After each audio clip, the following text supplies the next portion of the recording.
Good day guys, we are working on Toyota. We have ABS fault. So upon checking, we have a open or short circuit in front right. So as we can see, there's a cut wire here going there.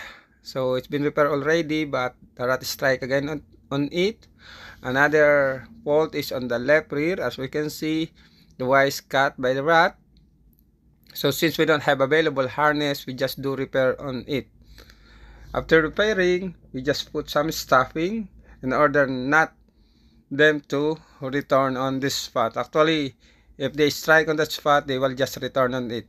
Repairing is not enough. This one is the most effective thing I've done before, and I'm using until now. I just apply a grease so that they will not strike again on its parts.